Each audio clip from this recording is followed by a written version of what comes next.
What's up, guys? Here we are 1 week after our great interview with Leather Leone. We are back with episode 13 of the Weekly Pour podcast. I am TBT. That guy is Ace. One of these weeks, I'm going to get that shit right. That guy over there, that guy is Ace. What is going on, my friend? Hey, everything's going all right over here. I'm still stoked about that interview we had with Leather. We had a lot of response about it. It went really well. It's been our best episode. Yeah, to everybody that's reached out, whether it be email or leaving comments or whatever, thank you very much for your input. We've relayed that, your comments and good vibes and stuff like that. That is very much appreciated because that's why we do this. Other than the fact we have nothing to do on Tuesday nights, so here we are. Right. Sitting here talking to you. Yeah, all of you. Speaking of nothing to do, I had nothing to do for the entire month of June after I finished part 1 of Stranger Things, just waiting for part 2 to come out because I have to admit I'm into it. An awesome show. It's probably one of my top shows right now, even though I've finished. Now I have to wait for season 5 to come out sometime next year. But maybe. Yeah, absolutely. Who knows? Sitting at work on the 1st, which was whatever it was, Thursday or something like that, and I get a text from my daughter, and it's in all caps, and it says, "Dad." And I respond, "Daughter." And she says, "OMG." And I'm thinking, wait a minute. And then it clicked. And I said, "Don't you tell me you're watching it." Sure enough, she's already watching it. It was her day off, so I think she planned it that way. So she's already watching it, saying it's awesome, that there's a specific part in the show that I'm going to absolutely love. And she said she was just, jumping on the couch because of it and blah, blah, blah. And then I get another text about an hour later that is just a video, and it's her crying, saying, "Never mind." So, yeah, saying never mind because she had just finished it. And I was like, oh, crap. So, of course, it was probably Friday night when I got a chance to watch it. And as soon as I got to, I guess it would be the last episode, as soon as I got to that episode and to the Metallica part, I knew exactly what she was talking about when she said there was going to be a part that I absolutely loved, and she was not wrong. That Metallica part was badass. And of course, because of what we do here with the podcast, I had to find out more. And I'm sure you did too. We needed to know more about this whole Metallica thing. Because number one, you don't hear Metallica in very many TV shows. And number two, yes, it was Master of Puppets, but that was not the album version of what we've been accustomed to listen to of Master of Puppets. And so there was something different, and it was definitely one of those things where I know we both had to do a little bit of research. Right. You're not the only one that was excited about this, because this is all over the internet all weekend. It blew up. It certainly did, and we'll get into that, how big it blew up. But the research we did was this version was the son of Metallica bassist Robert Trujillo, Ty, correct? Ty Trujillo. Yeah. So he was the one laying down the hammer on that. Well, and here's the thing. Homeboy is 17 years old. Isn't that crazy? 17 years old, and he's out there shredding, this new version or recreating the riffs or whatever, laying it down for what has to be probably the absolute most popular television show or episodic event, in Netflix or even TV history. And he's laying down these tracks at 17 years old.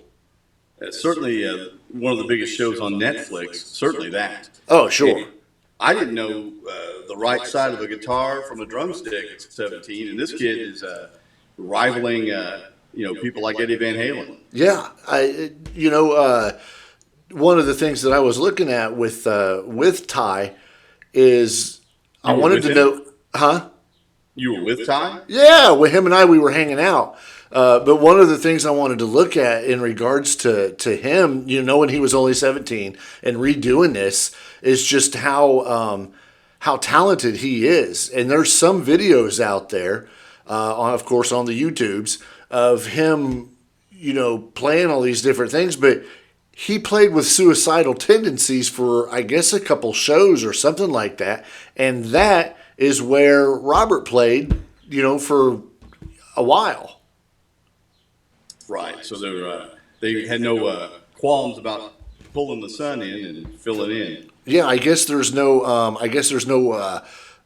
bad blood between Robert and the rest of the band, so that was good.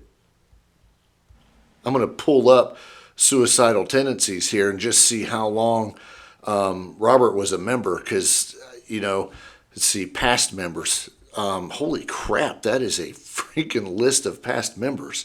I had no idea.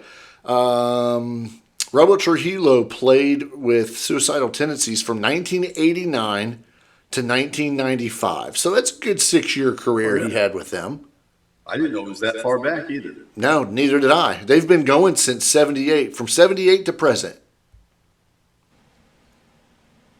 Or no, that's Robert Trujillo, sorry. They've been going from 80 to 95, and then took a hiatus for a year and came back in 96, and they've been going ever since.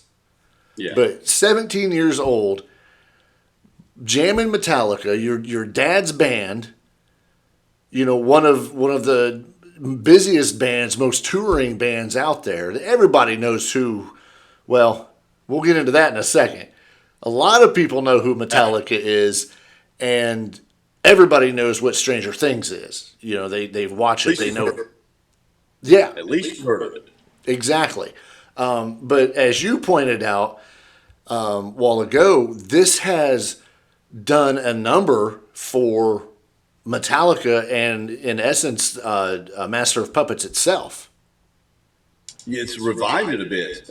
That's a classic album and a classic song, but it's revived it as far as streaming on the charts goes. You and I, before the show, before we started recording, we're looking up these charts for Spotify, and I found the top 50 Spotify in the USA. This is USA. Master of Puppets is number 10 on their streaming list. That's number 10. Number 10. That's pretty impressive. It's pretty impressive. And you looked up the global list, right? Yes, I did look up global, and global list was number 17. That's worldwide. Worldwide. When And did that record come out? That's exactly what I was getting ready to look up. 1986. 86. Yeah. 86. And, not a song that's forgotten among metal fans. Right. That's the standard bearer for metal, especially with Metallica. It's either Kill 'Em All or Master of Puppets. Which one's your favorite, right? Yep. And so for metal fans, we know all about that. But in pop culture, now we have Master of Puppets in pop culture. Right. We crossed over. It's huge, and it'll always be there, and that'll always be the moment people remember. They'll remember that moment every time. Yep. It'll always come back to standing on top of a trailer, calling in wombats or whatever the hell they were. But yeah, a 1986 song. It is now 2022. Numbers and math, that's a long time. Yeah. Right. And the song, and it's back in number 10 in the USA and 17 globally. That's insane. Good for Metallica, I'm sure their playlist on YouTube has went up. People want to actually see Master of Puppets. Now, keep in mind, Metallica didn't do videos for their music. Not many. Their first video was 1988. Was that one? Yes.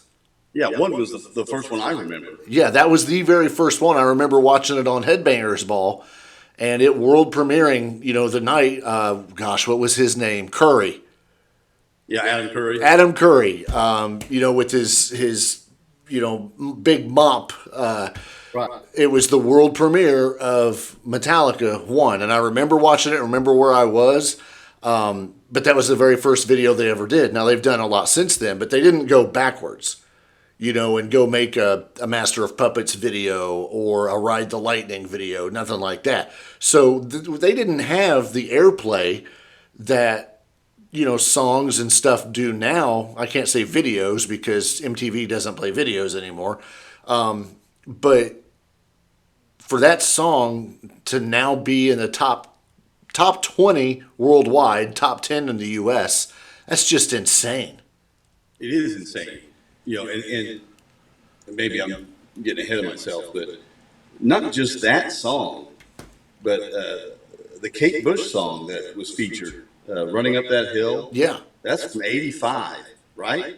Yeah. That's number one on the Spotify USA list. USA number one. It is number one top 50 global. It is not number one in Mexico. Mexico let us down. Yeah, Mexico. So did Brazil. Nigeria has let me down. Puerto Rico. Come on. No. Who's this? What is this Bad Bunny thing? Is that like someone who was kicked off of Playboy? Bad Bunny has blown up. Yeah, I know. And I don't know why. I don't know. The UK, number one, Running Up That Hill. Number 8, Master of Puppets. So that's better than the U.S. by 2 spots. And the Kate Bush song, I don't think was even a big hit for her in '85. If I read right. I don't think so. Honestly, I never heard of it until Stranger Things. Right. But now it has brought in roughly 2.3 million in streaming royalties. Holy shit! Didn't you tell me that? Go ahead. Didn't you tell me that she owns the rights to that song? Right, she owns all her music rights, and so she's getting at least 80% of that. Holy moly! I don't know Kate Bush's finances at all, but I'm sure she's pleasantly surprised at the checks coming in. Yeah, running up that hill. That over there. That one over there, over yonder. The album Hounds of Love was released on the 5th of August, 1985. So think about that. A song from 1985 is number one. A song from 1980, what did we say, 86? 86. Is right behind it. But here's the trifecta. The number one movie is from 1986, Top Gun. Yeah. Or at least Top Gun Part 2. Right. But think about it. Go ahead. Real quick, that movie, the Top Gun movie Maverick, it's got some staying power too, because it's almost climbed back into number one a couple of times. I've been following it, and with the failure of the Buzz Lightyear movie and Jurassic World kind of dropping off a little bit because it's been out. Yeah. Top Gun hanging around number 2 and number 3 every time, and almost number 1 by a hair. 44 million in its 4th or 5th week out. Gosh. That's pretty good. That's for an 86 movie. Yeah. So I'm looking now. I don't know what this is. This is according. Nope, that's the wrong list.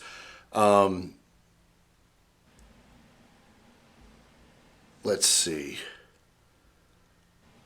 I keep going to different things, trying to find I guess a reliable source, because Facebook is not, believe it or not. Minions is currently number 1, followed by Elvis, The Black Phone. Yeah, that's Stephen King.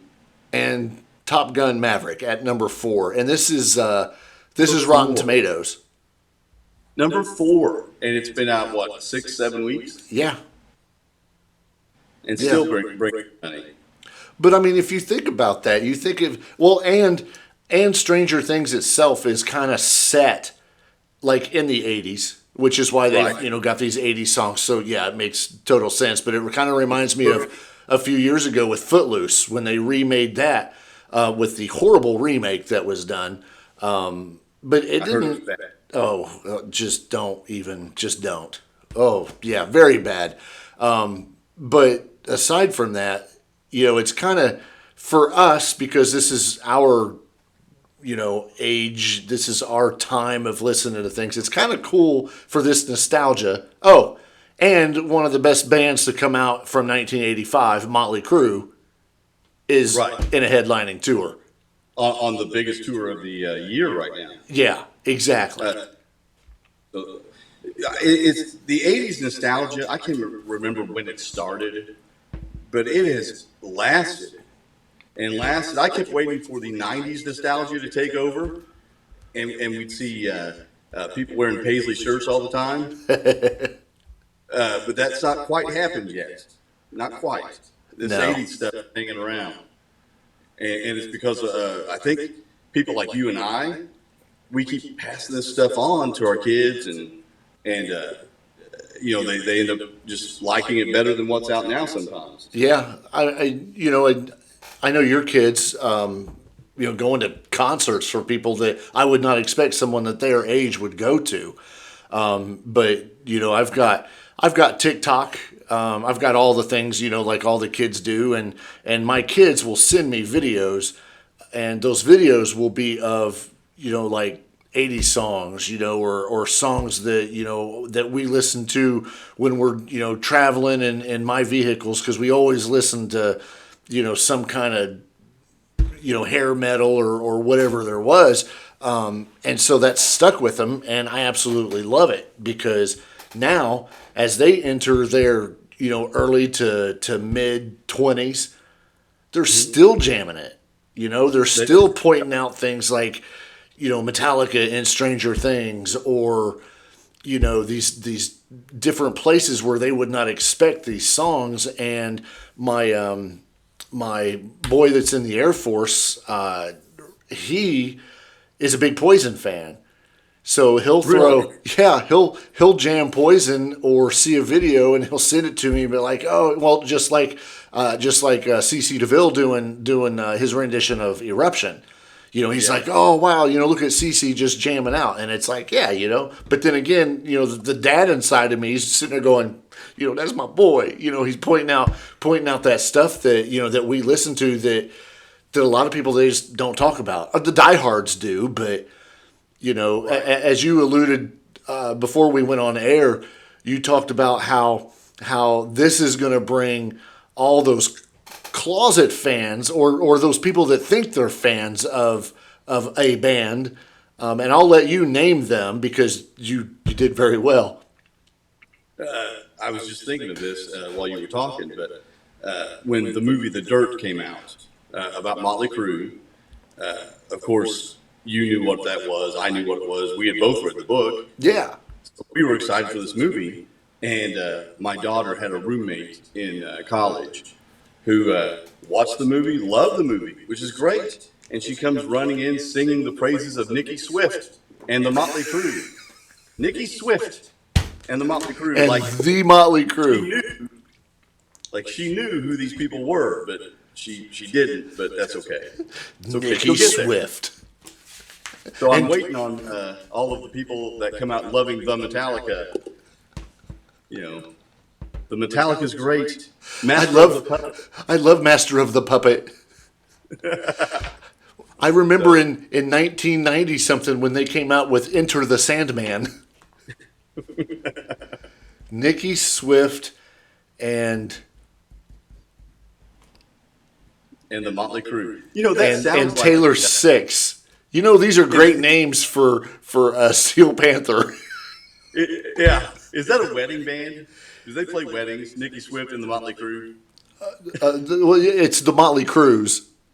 The Motley Crues? Yeah, the Motley Crues. Nikki Swift and the Motley Crues. With special guest Taylor Six. Taylor Six.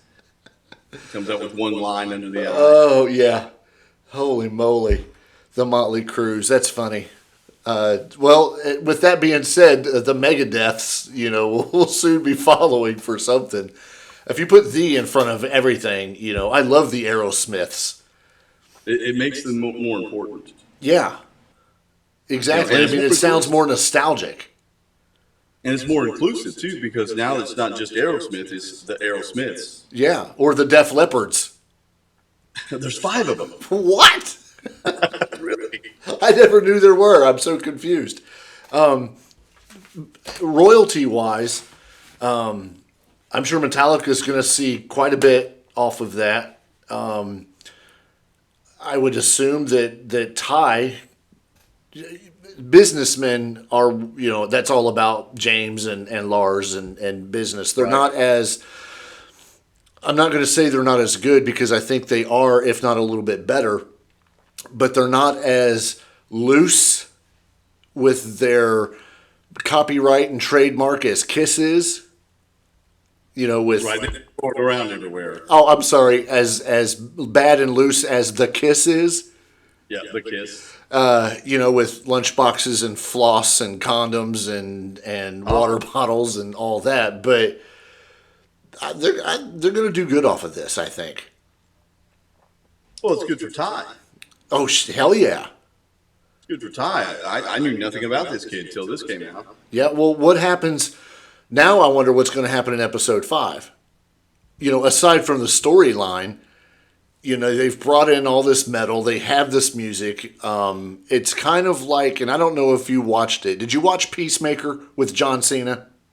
No, you begged me to, and I haven't. Oh my gosh, you still have to do this.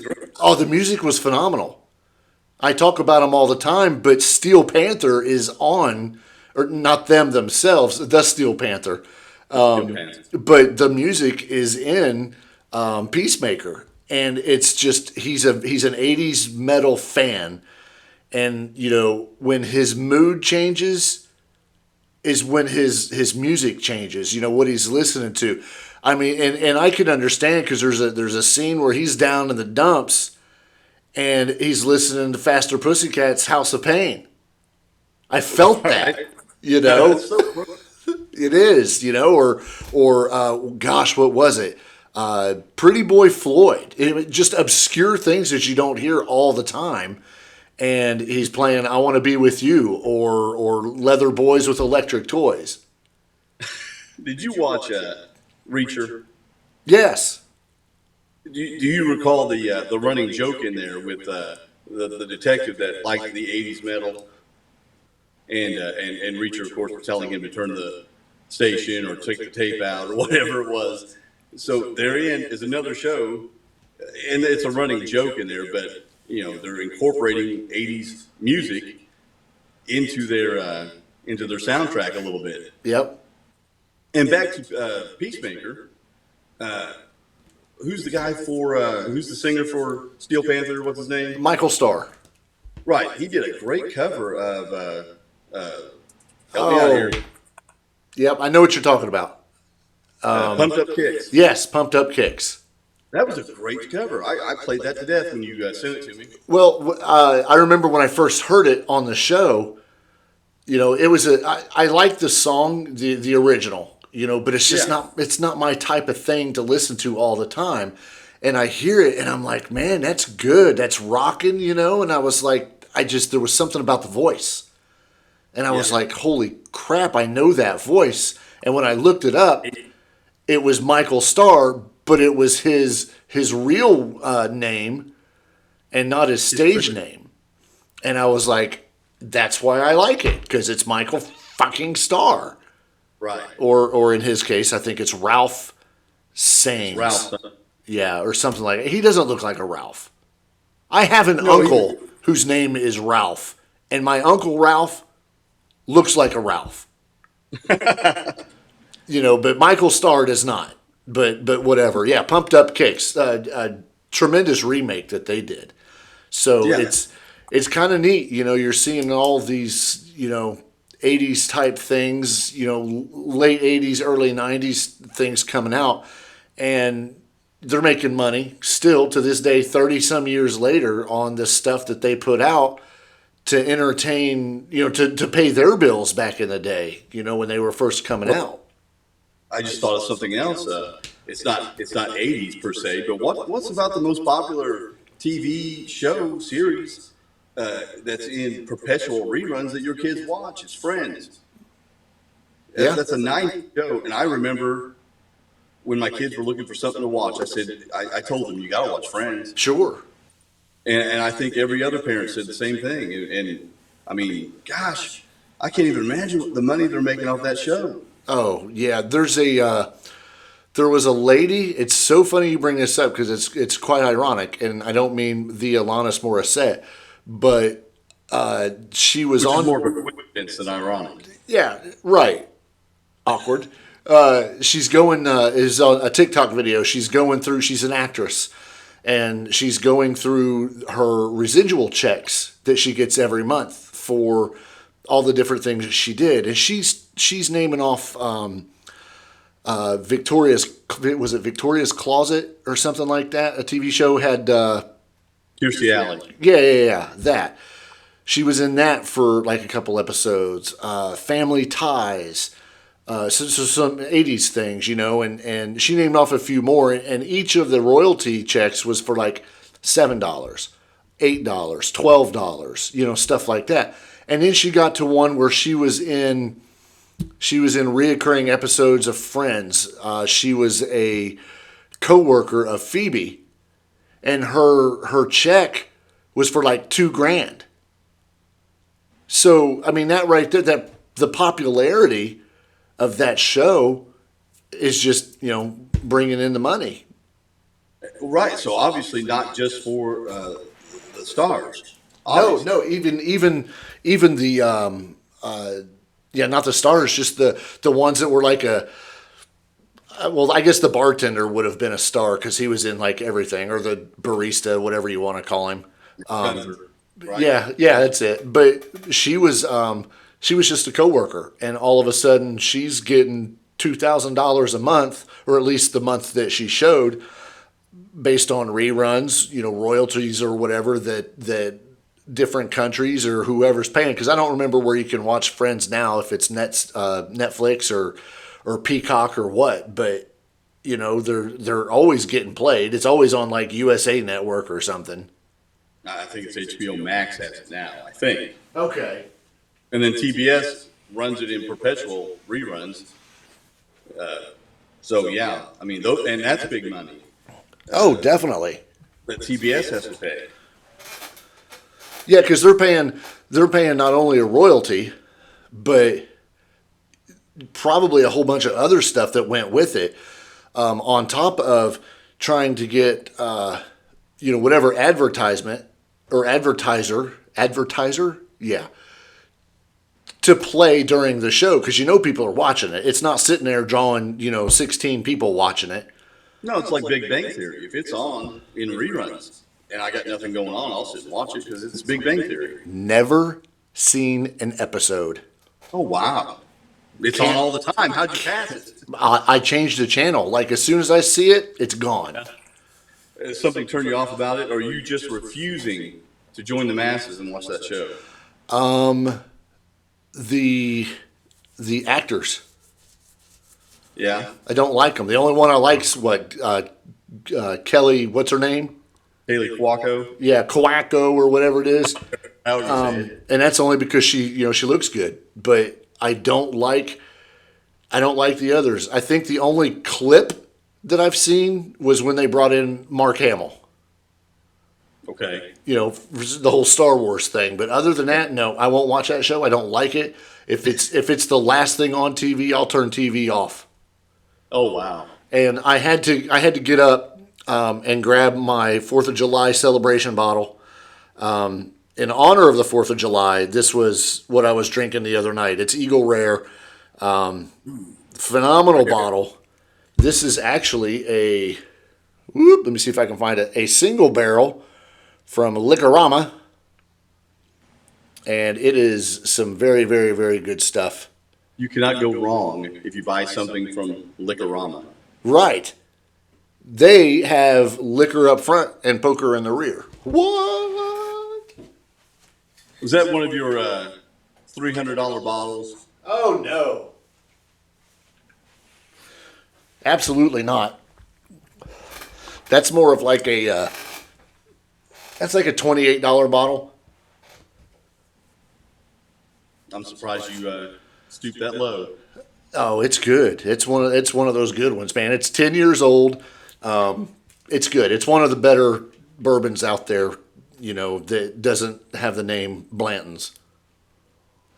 It had a cool bottle. Had an eagle on it. That makes it cool. Yeah, exactly. Pick an eagle on anything, man. Cool. Yeah, I'm going to put an eagle on this pen and I'm going to sell it and I'm going to call it the Eagle. Yeah, the eagle. The Eagle. The Eagles. Wait, they're already the Eagles. So would they be like the Eagles? No, they're eagles. Ah. We're one of those bands. I don't understand how that happens when you pick a name. I always thought it was the Eagles. Yeah. But if you look at the records, it's Eagles. Oh, shit. So how do you decide if you're going to be the Eagles or Eagles? You know what? I think the same thing can be said about Statler Brothers. They're not the Statler Brothers? Or Oak Ridge Boys. Yeah. Or Alabama. Yeah. Well, they're not the Alabama. I've blown your mind now. My mind's blown. Yeah, look at the actual records on certain ones, and I'm going to do it right now. If you think there should be a the in front of it, a lot of times there isn't. I don't know if it's something grammatical or something that the band decided. Or You're right. Why do we put the in front of everything? We do. Who's your favorite football team? Right, the Colts. The Colts.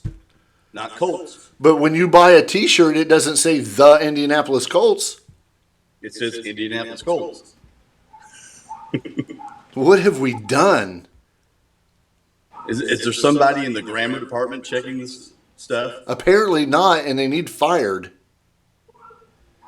Well, and you'll pick on me, but I think the Goo Goo Dolls is just Goo Goo Dolls. No. Foo Fighters are just Foo Fighters. They fight Foo all day, but they're not the Foo Fighters. And thank God they're there to fight the Foo. You're right. It's just Goo Goo Dolls. Yeah, not the. So why? I don't get it. Your dogs are going insane. Yeah, I believe my wife is home and she brought dinner. I found one. What's that? The Who. Not just Who? I don't think it's just Who. And I'm thinking the Beatles. Right, they're the Beatles. Yeah. I think you pick or something. At what point do you pick? Some are the and some aren't.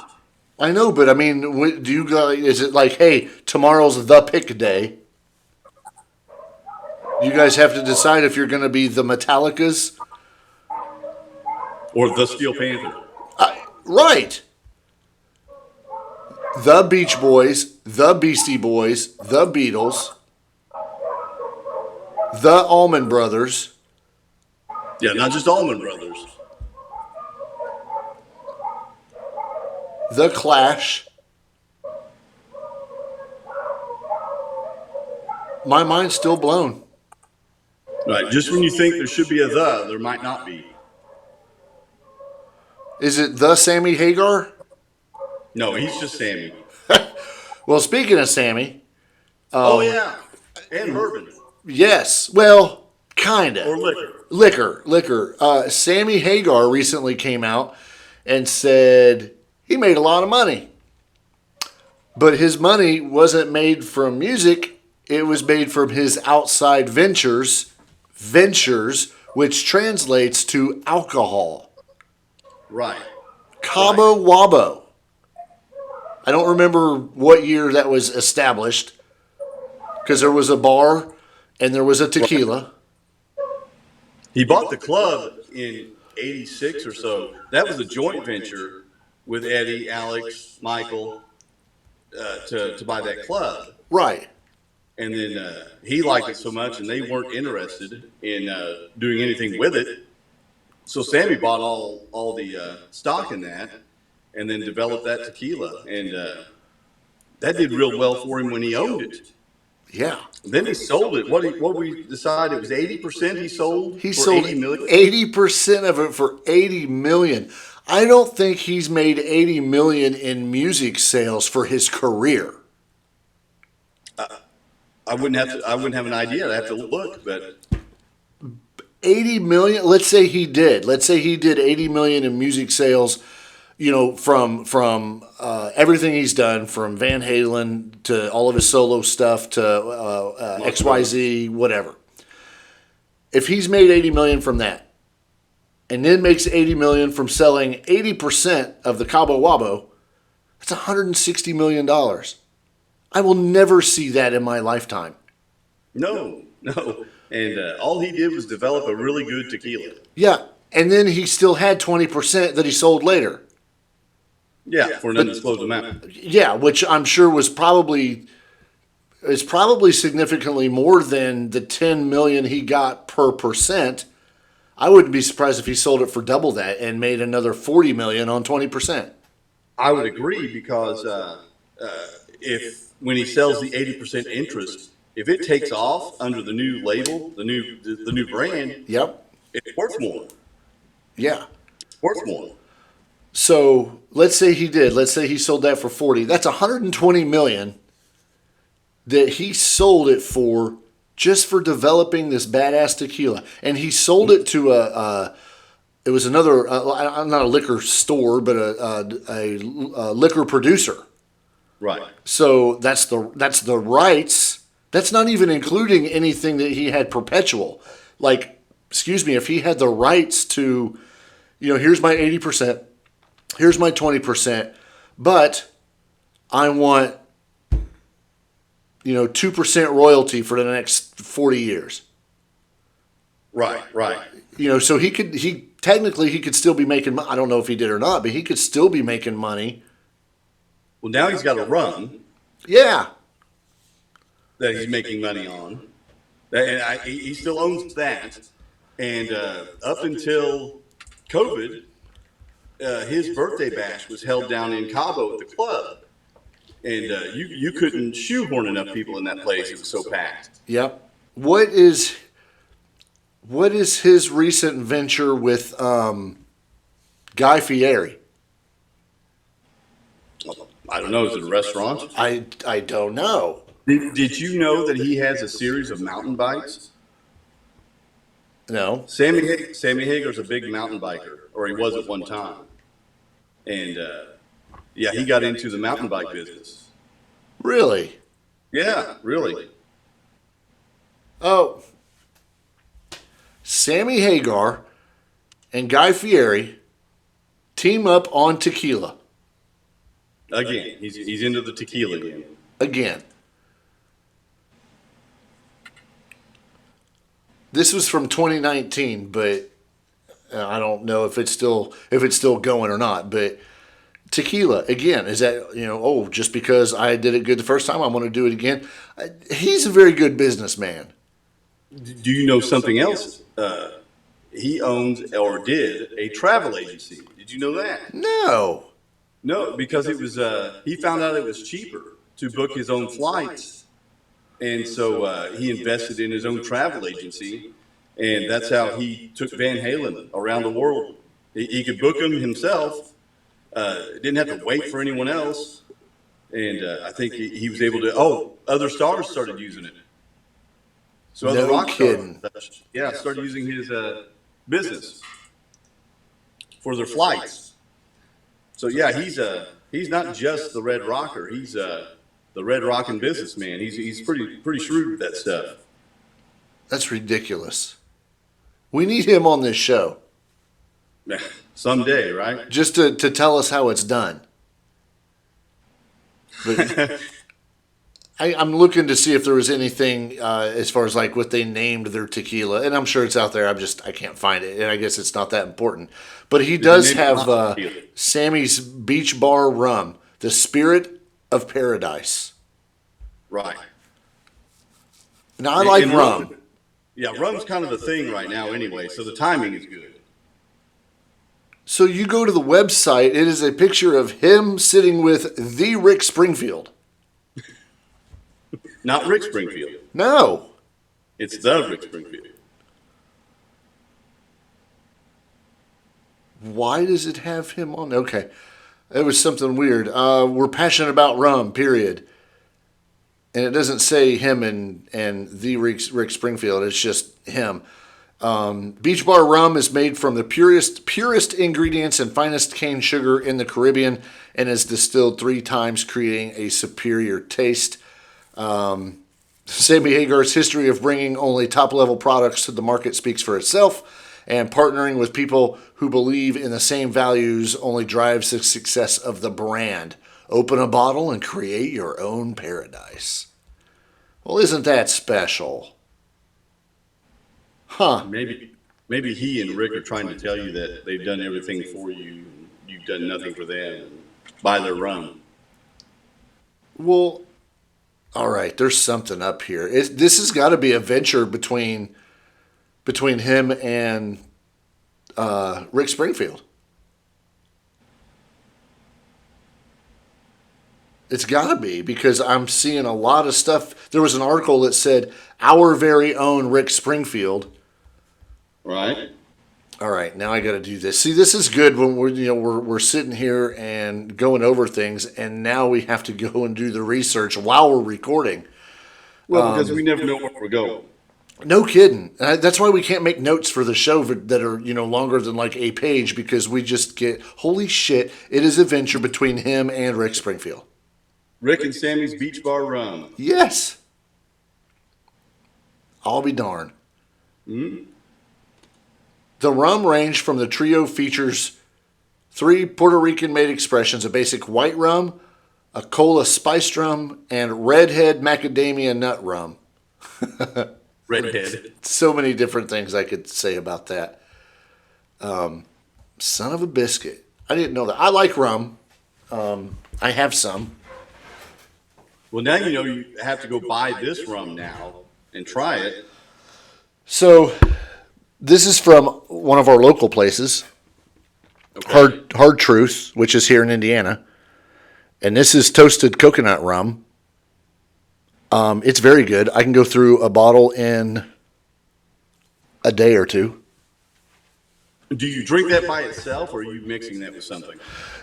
You can, but I would rather mix it into like a fruity, tropical type drink. I don't want to say a pina colada, because that's like the cheap, easy way out. But yeah, totally going to mix that with something. And it's good. It's even good with like, I think my wife drinks Dr. Pepper with it. Weirdest fucking combo ever, but it's the Dr. Pepper. Now, I always wanted to buy the tequila when he had it, because it was his tequila, but I couldn't fork over the cash for it. I couldn't justify it. No. And I'm not saying it was incredibly expensive either. It's just, I balk at price tags. I'm cheap. I think there were different versions too. Like a 2-star, 3-star, whatever. So you could pay $68 for this bottle or whatever, and then like $150 for the special agave that was blessed by Metallica or some shit.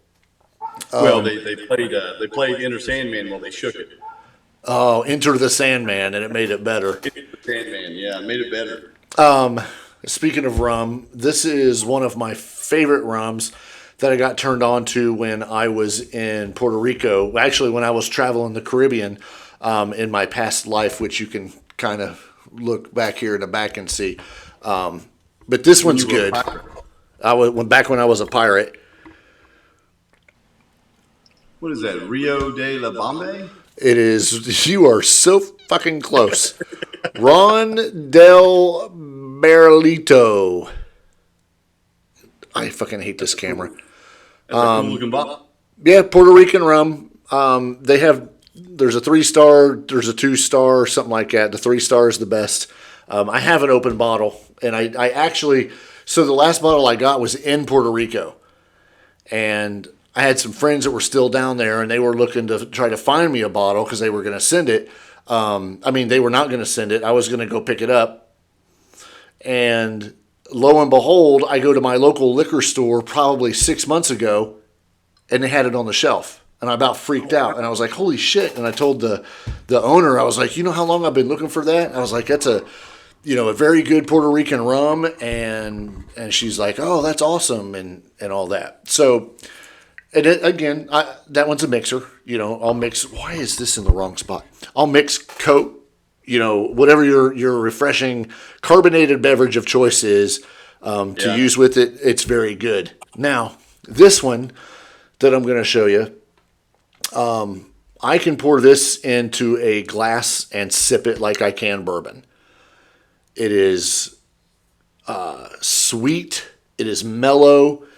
It is very, it's got some molasses to it. Anything you think of sugar, because, sugar cane is what makes rum.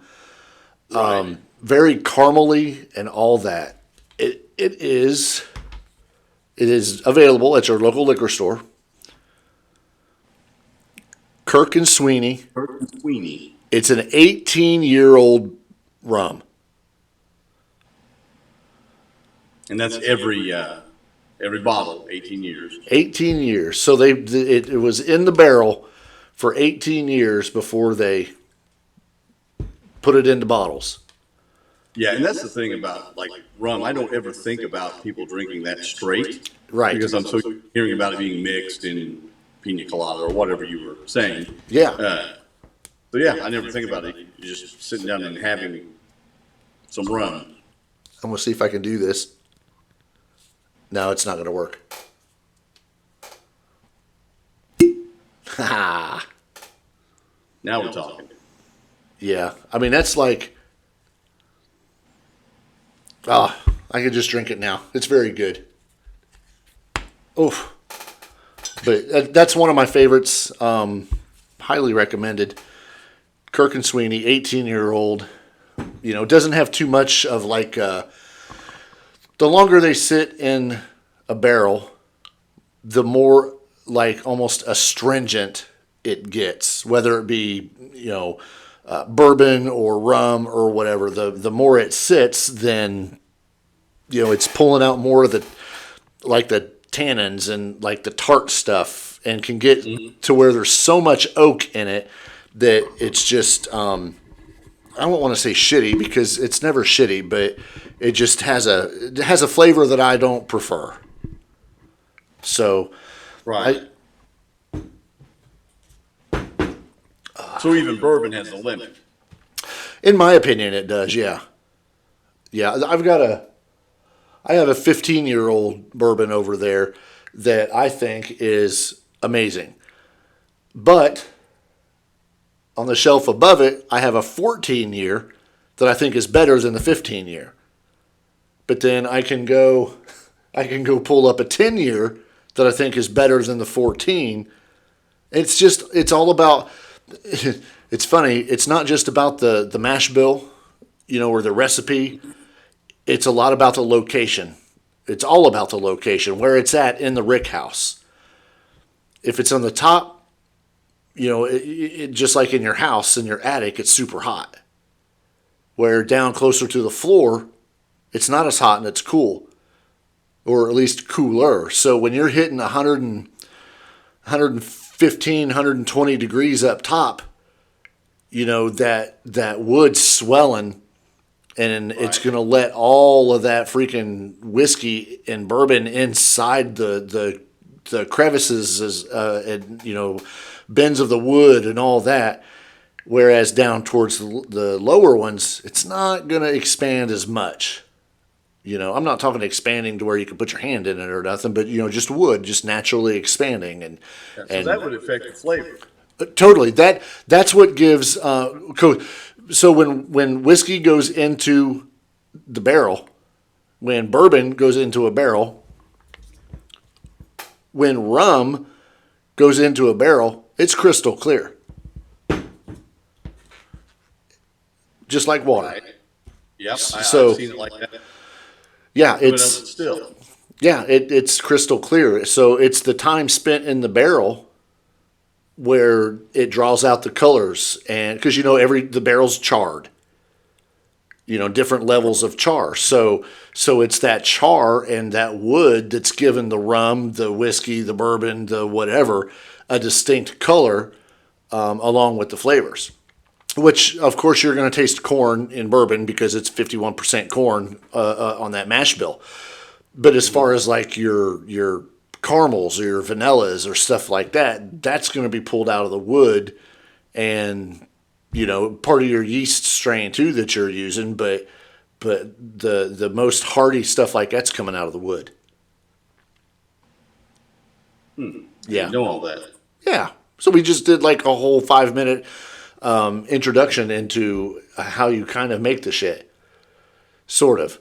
And speaking of making shit, the WWE has recently signed Joey Chestnut, You said earlier, the 16 or 15-time hot dog eating champion. This was a big signing. This is huge signing after Joey Chestnut took down a protester who jumped on stage during the hot dog eating contest. Due to copyright infringement laws, we're not going to post that video, but just look it up. Joey Chestnut protester. He grabs the dude in like a headlock and like boom, throws him down. He's in the middle of eating a hot dog. Yeah, and he doesn't skip a beat. He's still chewing when he does this. And not only that, I think a security officer had jumped up there trying to break this up and intervene, but Joey Chestnut wasn't having any of that shit. No. He wasn't having any of that. No, absolutely not. Come up here, you're going to get some, Yeah, I'll show you a big weenie. So he did choke slam him, but he took him down. WWE did not sign him. I made that part up. However, one person they did sign is Logan Paul. He was signed to a 1-year contract. Not a fan. I'm not a fan of his. I can't remember what you said about the WrestleMania match that he had, but I thought he did really well. What concerns me is he acts like he doesn't. He tries to act too cool about it, like I didn't have to train, I just went out and did it, and I don't see how you can say that when these guys trained for years to perform like that. Trust me, he trained. He had to. Yeah, absolutely. You can't learn that business by just showing up. I guarantee he trained. Now, he trained long enough to get by in the match, and he didn't carry the match. The match was carried by his opponent, who was probably telling him every single thing to do and how to react. So, right. But and a lot of people were like, oh, okay, great. He's been here, he's done, and it's over with, and we're never going to see him again. Lo and behold, WWE signed him last week. Now, here's my take on that. He is fairly famous, mainstream media.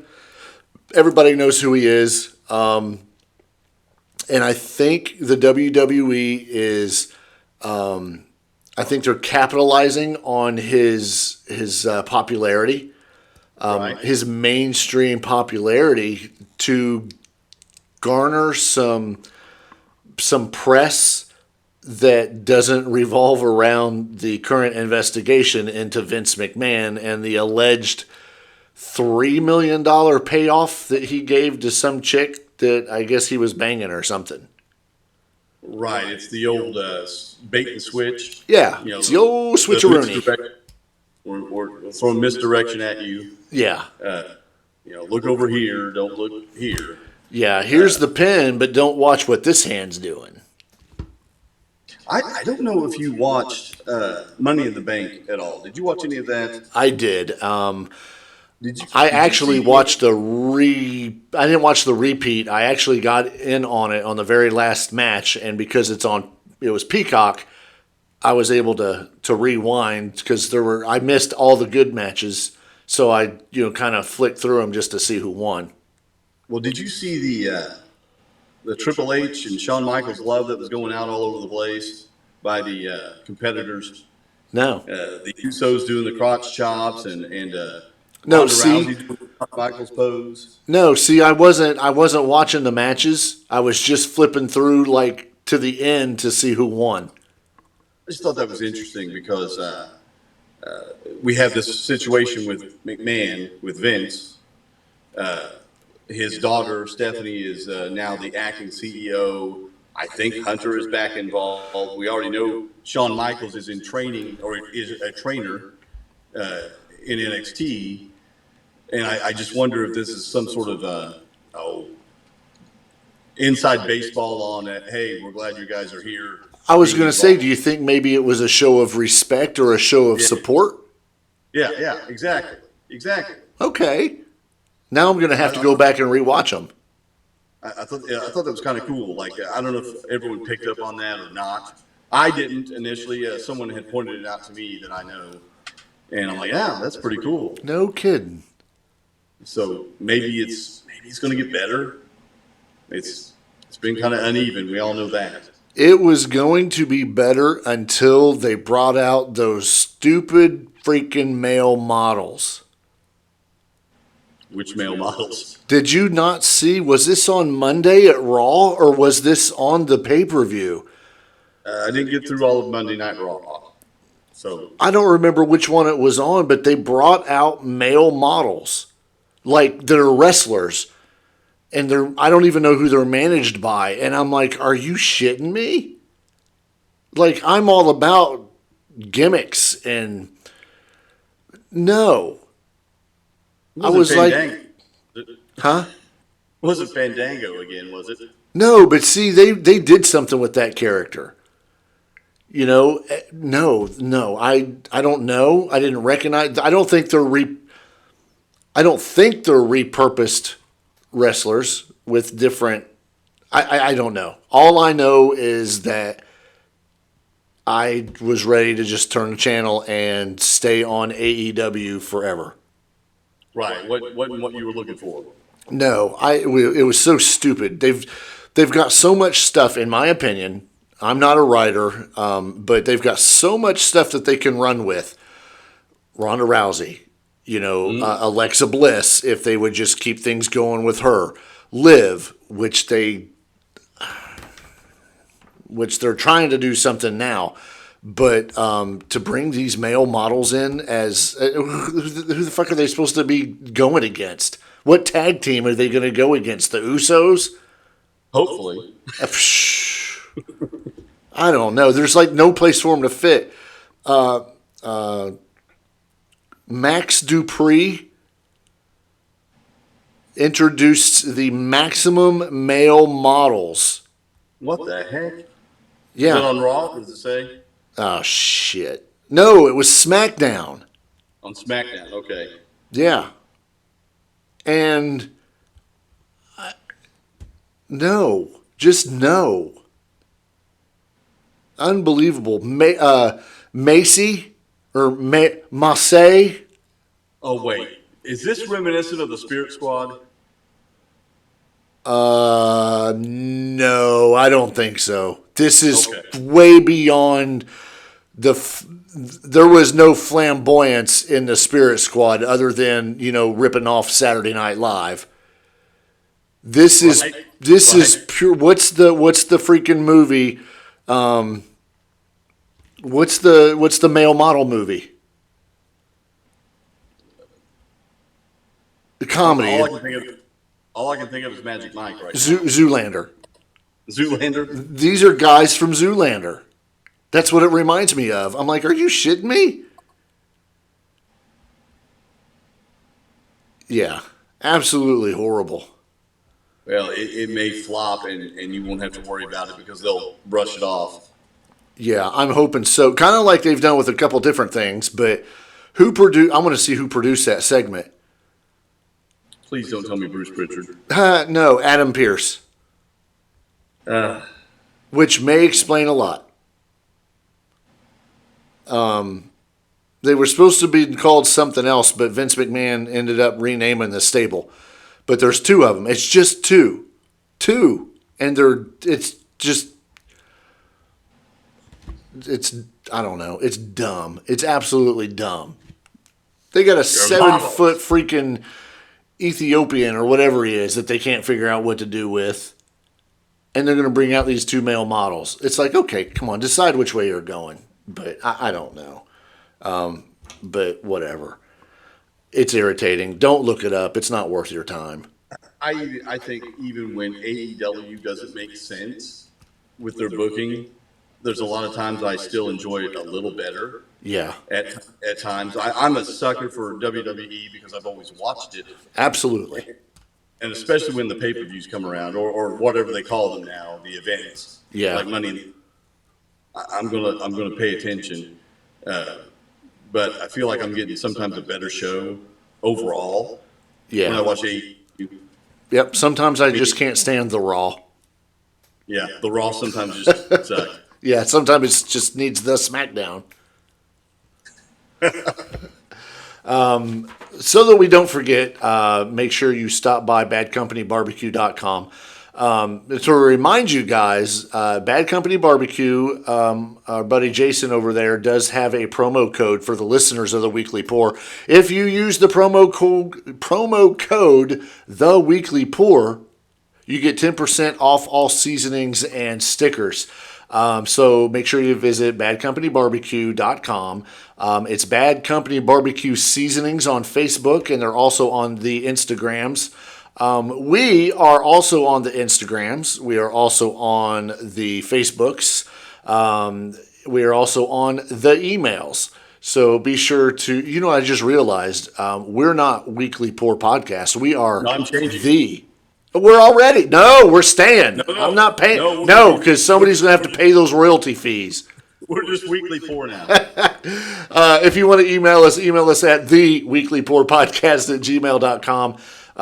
You can listen to us on Amazon Music, Apple Podcasts, Spotify. Watch us on the YouTubes. Quick shout out to Music and More Records. Kathy, we hope you are doing well. And I think we should just go ahead and give a shout out to Leather. Hopefully she watched. Leather, we appreciate it. And we're still waiting for that damn album. Hurry! We're ready for it. Let us know. We will be back next week with episode 14.